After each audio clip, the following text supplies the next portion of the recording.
Uh, how much did you buy for the said property? Mr. Mangaron.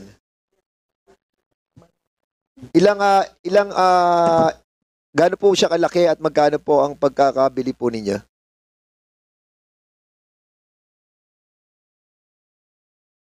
Can you use the mic, please? Your Honor, nasa 5 million po. Magkano po? 5 million po. Ang pagkakabili niyo po? Apo. Pagkakabili niyo 5 million. Apo. For how big is the property? Ano po? How big is the property? 14,800 po. 1.4 hectares. So Apo. pumapatak sa 5 million, magkano po per square meter?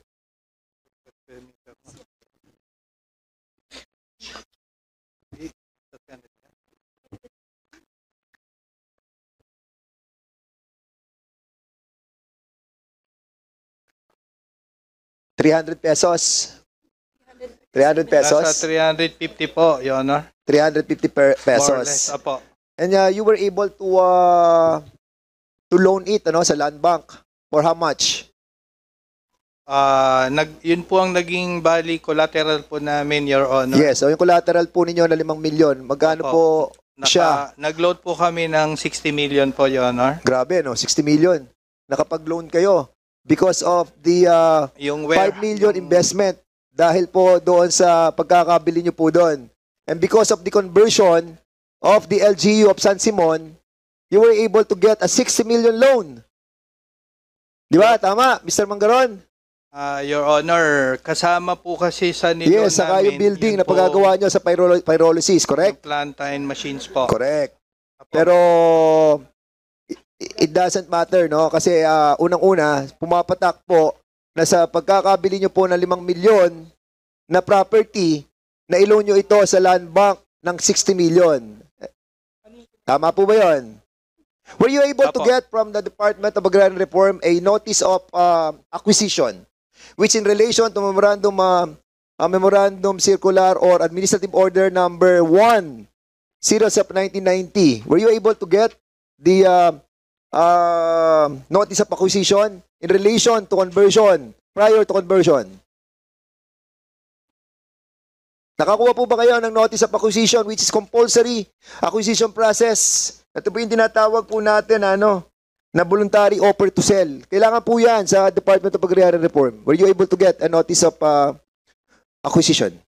Yes or no? After na po, nakakuha kami nun. Nakakuha kayo ng Apo. notice of acquisition? Apo. Can you give me the notice of acquisition? Coming from DAR? Certification po from DAR po. Ano nakalagay dyan? This is to certify that per actual ocular inspection conducted by SARPO, Marisa R. Nagun and Yes. ARPT Anita L. Alcantara, the land holding owned by Emilio S. Moran Jr., covered by TCT number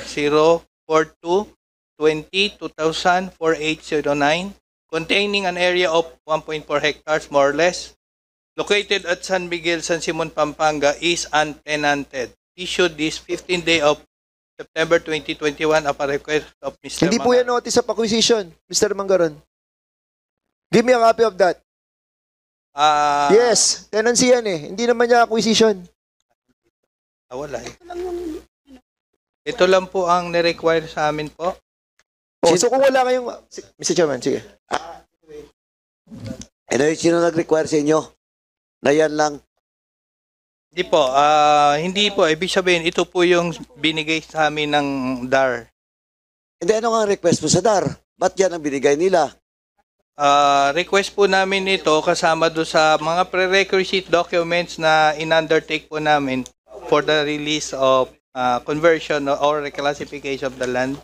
Hindi, Mr. Mangaron, supposedly, ang ibigay sa iyo is a certificate of acquisition or certificate of conversion. That is the primary principal requirement with regards to reclassification ng lupa po. Pati po DNR, pati NIA. Dapat may certificate po kayo. Ngayon, have you submitted the document to us, to the COMSEC? Mr. Macaron, have you submitted that document in your possession to the COMSEC? Hindi pa po, Your Honor. Pag-submit na lang po. But what I'm telling you, that is all the documents supposedly being required by law Hindi pa, sandali lang. before a reclassification of such property. The last time we requested for the reclassification of the property, they advised us for those requirements, but we had some like undertaking. We promised to, after this, we will process all the documents required for the reclassification. And after that, even during the release of reclassification, we have already started securing all the Mr. Manggaron, sandali kasi you're doing that after the the violation were already committed. And as a matter of fact, there is only 3 exceptions in accordance with the administrative order ng DAR. Alam niyo po ba yung 3 exemption pagkuha po natin ng conversion? Actually po, Your Honor, we are not actually familiar of what are all those Because you have- requirements when Okay, we are sige. You have put your securing this. you have put your what's that? The Greenland recovery plant in the middle of an agricultural classification, and you asked for the conversion of that 1.4 hectares without the conversion order coming from the Department of Agrarian Reform. You started the construction of that plant in the middle of an agricultural classified area. And that is in violation of the DAR Administrative Order number 1. And in that case, Mr. Chairman, yung pagtatayo po natin ng pyrolysis plant in the middle of the agricultural area is prohibited. And yun nga po, Mr. Chairman, ang gusto po nating malaman dito, siguro before I ask the land bank doon sa propriety ng kanilang pag-secure ng loan. Mr. Chairman, si Mr. Birthday Chairman. Boy is asking to be recognized. Is it related to the Yes. query? Please proceed. Thank you, Mr. Chair. Totoo ba yung narinig ko kay Mr. Mangaron na yung lupa na 14,000 plus square meters binenta sa kanya ni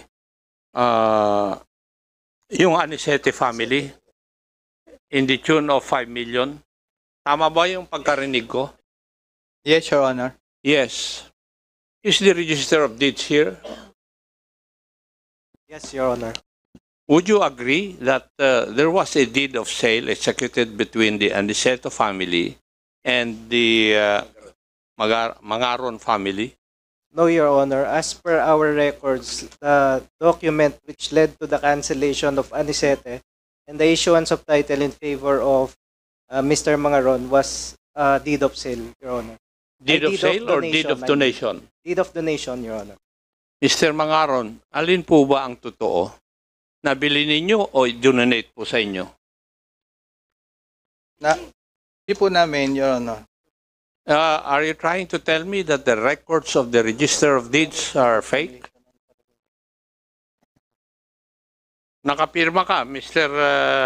Kwan.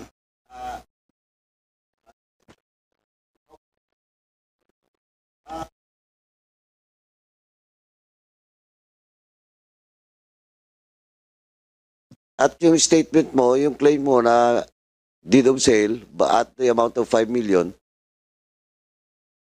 sinabi ng RDO na hindi po. It was a deed of donation, not a deed of sale. Now you're under oath. Sagot lang po ng direksyon, no? Please proceed, Chairman Akop. He has not answered my question, Mr. Chair. Yung ba ay sale or donate po sa kanya? Mr. Mangaron, please answer. Donation or deed of sale? Deed of absolute sale po, Your Honor. May I request that the resource person submit to us a copy of the deed of sale that he is mentioning? Yes po, Your Honor. Yes. And Pakisabit na po ngayon mismo para makita ni Chairman Akop at ng mga members ng committee. RDO.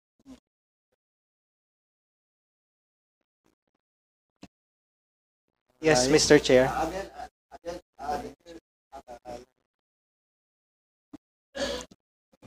Again, the chair asks you, the claims of Mangaron is deed of sale in the amount of 5 million.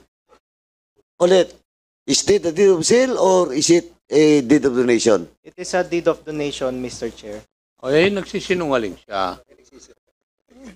Kala ko ba matigas Mr. ang Mangaron, please sagot mo submit. kanina? Pakisabit po ng dokumento mo. Ano ba yan? Certified true copy?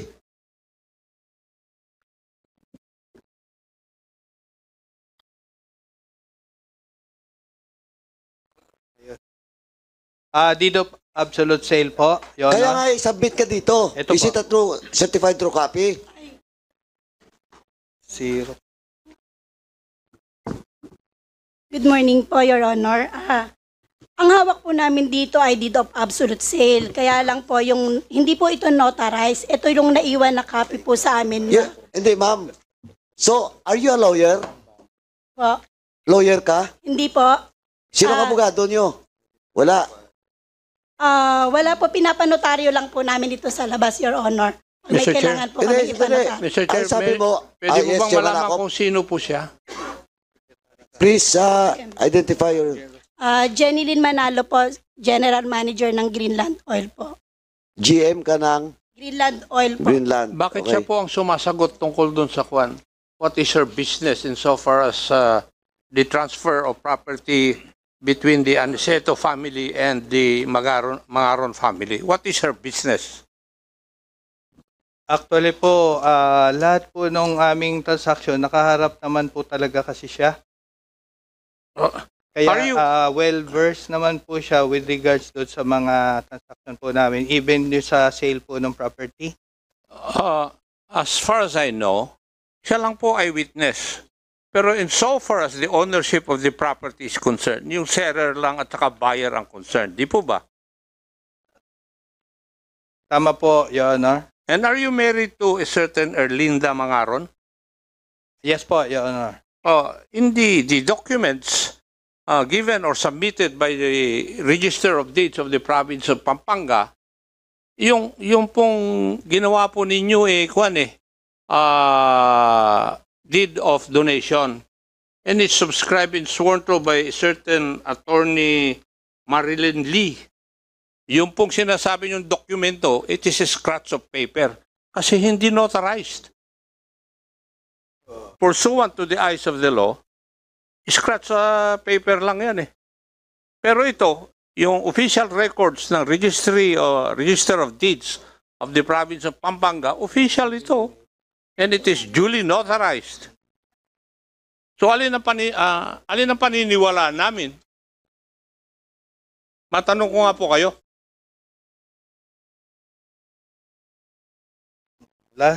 Before kasi, Your Honor, yung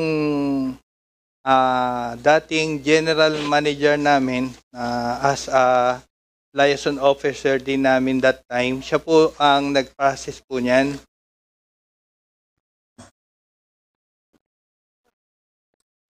Mr. Mangaron? Okay. Birthday boy? Yes. Okay ka na?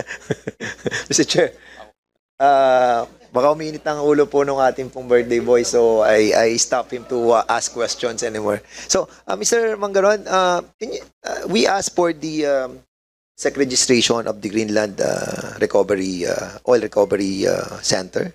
Who are the incorporators of this company? Can you kindly give us the... With the indulgence of Chairman Dan, isa-isan po natin. We have, before we leave the issue about the deed of sale or the deed of donation, establish muna natin yon. Now, on record, Ito, last question ko sa iyo, Mr. Mangaron, ha? Opo. Yes, Your Honor. Deed of sale at 5 billion. Deed of sale po. But you cannot produce a certified true copy of it. Hindi, yes or no lang. Kasi Yun lang. wala. Wala. I-check po namin. Pero yung record po namin. Hindi nga, you submitted it to this committee. Opo. Eh wala kayong maibigay. Tapos, yung babae sa katabi mo kanina, sabi niya, unauthorized daw. Oh, what kind of document is that? Do you think this committee will believe in you rather than believing with the RDO? Mr. Mangaron, I will just give you this last, Mr. Mangaron, I will just give you this last warning. Your Or else Honor. ako personally, I will ask the members of this committee to cite it in contempt. Dahil sinungaling ka. Your Honor. Dali. Do not speak unless you're recognized by the chairman. Napakalinyad na nga namin dito eh. Pinagbibigyan na nga kita eh. Pero wag mo kaming pilitin. Wag mo akong pilitin.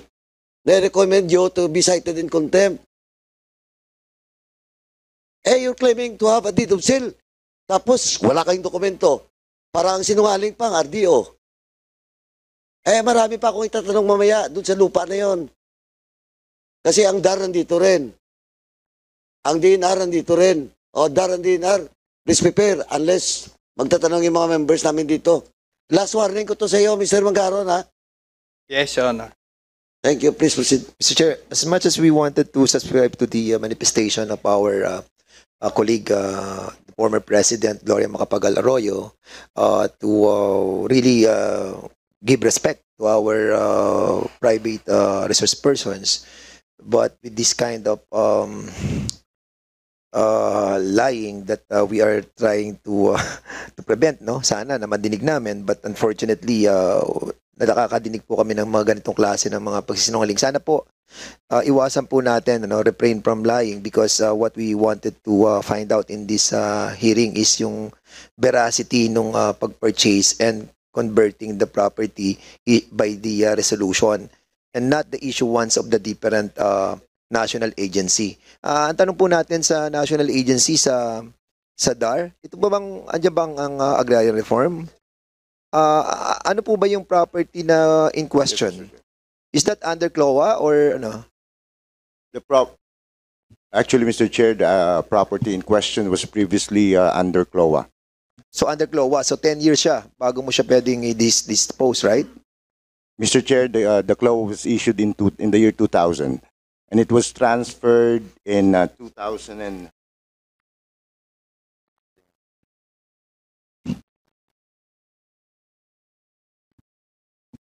a transfer was executed in 2005, Mr. Chair. And then another title was issued in 2020, Mr. Chair.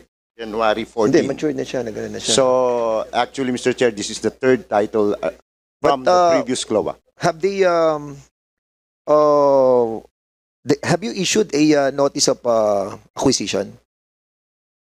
For the existing transfer, Mr. Chair, we cannot issue a notice of acquisition because the property was under CLOA. Correct. Yes. And with that, kumbaga, kung titingnan mo yung legal parlance, yung mga legal words, it's a void ab initio. Correct? Yes, Mr. Chair. It should have From been the under start. AOA. Mali na po yung ginawa nila. And Yes, even Mr. the Chair. construction. So, okay. Can we ask the land bank, please? Andiyan ba land bank? Because we have invited also the land bank. Land Bank, please identify yourself. Please proceed. Land bank, good sino morning. yung inyong lending officer? Sino yung inyong tinatawag na lending unit? Sinong head nito? Actually, Sir, Mr. Land Bank, sorry, Chairman Fernandez. Please identify yourself, please, before answering the query of Chairman Fernandez. Yes. Ako po si Maria Marita S. San Diego. Currently, the head of the Bulacan Lending Center. So, dito po nakabook ang account ni Mr. Mangaron for the loan of 60 million. Okay. So, you have released a 60 million package for the Greenland Recovery Center. Is that correct? Yes, yes, sir. And according to the reports that had been submitted to us, upon the payment of that property on June 16, if I'm not wrong, 2020, after 3 days, the loan package was approved by Land Bank. Is this correct?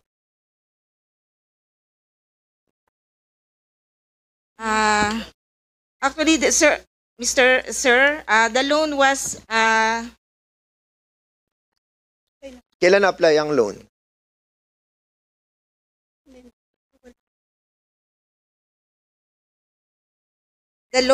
approved, sir, in March 28, 2020. March Yes, sir. 28. And the resolution that was approved by the Sangguniang was on January 14, 2020. Ang loan nyo is approved in March what? 16? March 28, sir, 2020. And the payment of Mangaron to Anisete was done in June. Approved na ang loan niyo bago pa bilhin. Mangaron, kailan niyo binili yung property from Anisete? Yung deed of donation. Kailan nagkaroon yung deed of donation?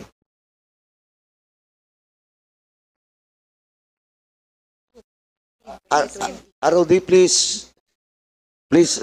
ROD, please answer the query of General Fernandez. When was the deed of donation? Yung alin yung ano? Andito according sa, mabilisin ko na lang at tinutulungan na tayo ni Congressman Acop. Your Honor. May 4, yung deed of donation. 2020. Tapos, March yung approval nyo ng loan na 60 million. Bakit kayo nagkaroon ng approval na 60 million na loan samantalang hindi pa siya ang may-ari, si Mangaron? What we're trying to establish is, Mr. Chairman, yung nakikita nating collusion in here, And according sa inyong loan inquiry, counseling and processing, ito pinaprint ko to, napakahaba nito, kaninang umaga. Nakita natin dito yung process on how to get a loan from this government, yung sa ating land bank, to a private citizen or to a business entity. And here, napakahaba ng process nyo. Did you conduct a credit information and background investigation? Land Yes, sir. Bank. Did you conduct a credit information and background information investigation? Yes, sir. Actually, the loan was approved on March 28, 2020. However, we just released the loan. No. How can you approve a loan kung sila Mangaron during that time hindi pa sila may-ari? So, bakit nyo a-approve ng loan samantalang hindi pa may-ari ang Mangaron? Yeah, may I, sir, if I may? Sige, go ahead. Actually, it was part of the terms and conditions that we required the transfer of the title before we release the loan, so that before the release of the loan, the transfer of title is already effected. Okay. So we may also include in the terms and condition, and for Alright. its approval. Okay. Considering that you're trying to tell us is truth and factual, no? Okay. A while ago, you were saying that you have conducted a background investigation. Did you know that this subject property have not been issued a conversion order by the Department of Agrarian Reform as part of your background investigation? Yes, sir. So alam niyo no na wala pang conversion order. And you release 60 million. Sir, yung release of we required the transfer or the reclassification of the Hindi, ang tinatanong ko lang, sagutin mo kung yung conversion order that was issued by the department, that will be issued by the Department of Agrarian Reform, alam ninyo na wala pang ini-issue na conversion order ang DAR. Yes, sir, but we required the borrower to undertake the conversion of the property to industrial. Hindi, alam mo, ma'am, maglalabas ka ng 60 million. Di ba? Tapos, hindi ka magre-require ng conversion order from our Department of Agrarian Reform. Pera po ito ng taong bayan na ilalabas po ninyo. Di ba? Nang ganun-ganun lamang. Hindi ba kayo nagkakaroon ng maraming days of trying to have a credit information on this matter? Kasi dito mismo, sa inyong website, nakalagay dito meron kayong proseso 20 days nga nakalagay dito para sa investigation Were you not able to find out that the resolution that was issued by the San Simon LGU is not right, is not in proper and order? Hindi ba kayo nagkaroon ng ganong klaseng investigation, Land Bank? Actually, sir, we require the borrower to undertake the conversion. Yes, so nga nag-undertake sila, but ang problem dito, dapat nga magkaroon kayo ng deeper investigative information on all this matter because pera ng bayan itong pinag-uusapan natin dito na basta-basta na lamang po ninyo nire-release. Ngayon ang tanong, dumaan ba ito sa board? Nag-approve ba dito ang board? No, sir. The loan was approved only up to the credit committee level. Yung first O kung ba't kung sa credit committee lamang kayo, which will take 30 days for that purpose, hindi pa kayo umabot sa decision ng board and you release 60 million already? Is that what you're trying to say to us? Sir, dun sa approving level namin, the 60 million is only up to the credit committee level only. Okay. Sino members sa mga credit committee nito who approved the 60 million? The members of our credit committee are the sector heads of the bank. The lending groups of the bank. Tinatanong ko po, ma'am, sino yung mga members ng committee? Anong mga pangalan na nag-approve ng loan? Sino-sino sila? Ilan sila? I'm not sure, but Can you kindly give to us the names of the committee members, ha? Para malaman natin kung sino nag-approve ng loan na to. Ngayon, ang tanong ko po sa inyo, since napatunayan natin dito at napapatunayan natin sa kongresong ito that there was no conversion, no? And that property can be treated as an agricultural lot. So, ang presyo ng kanyang lupa is really low. Di ba? Mababa lang siya. Ngayon ang tanong, paano ang gagawin ninyo doon sa loan recovery department ninyo? Considering that we are now establishing that the negotiation of the purchase is somehow mali sa simula pa lamang. So we invested 60 million for this purpose. How can you recover that kind of loan of 60 million pesos that was given to the Greenland? Considering that their property as a collateral is so much under the release of 60 million loan. Paano gagawin natin dito, ma'am? sir, if I may, the valuation is not only based doon sa property itself or on the real estate property, But also on the building.